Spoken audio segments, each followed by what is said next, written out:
રાધનપુર નગરપાલિકા પર ફરી લાગ્યા ભ્રષ્ટાચારના આક્ષેપ। રાધનપુર મેઇન બજારમાં રોડનું કામ શરૂ થયાને 30 દિવસ પણ ન થયા અને લોખંડના સળિયા પણ નહીં, માત્ર રેતી અને પ્લાસ્ટિક।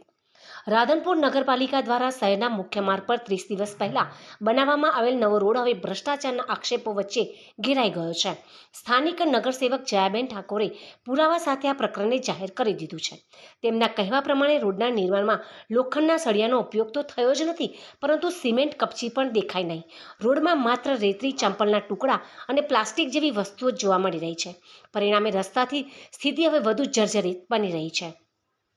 નગરસેવિકા જયાબેન ઠાકોરે, મહિલા શહેર પ્રમુખ સમીરાબેન ઘાંચી, કોંગ્રેસ કાર્યકર લીલાબેન મકવાણા તથા સ્થાનિક કાર્યકરોને સાથે રાખીને રોડનું સ્થળ નિરીક્ષણ કર્યું હતું અને સ્થિતિનો વિડીયો સ્વરૂપે જનતા સમક્ષ મૂકવામાં આવી છે।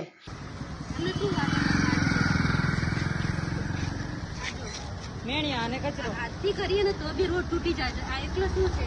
આ વિકાસ છે? હાવ નજીકથી લો હા હા હે આ જો. આ શું છે? આ માત્ર ને માત્ર રેત જ યુઝ કરવામાં આવે છે। એક ખોદો તો આ ભાજપનો આ શું છે? એટલી રેત જ છે।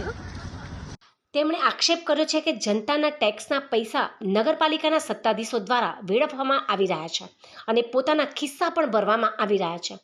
તેઓએ નગરપાલિકા સામે ખુલ્લો પડકાર પણ આપ્યો છે અને માંગણી કરી છે કે તાત્કાલિક રોડના ગુણવત્તા પર તપાસ કરી જવાબદારો સામે કડક પગલાં લેવામાં આવે।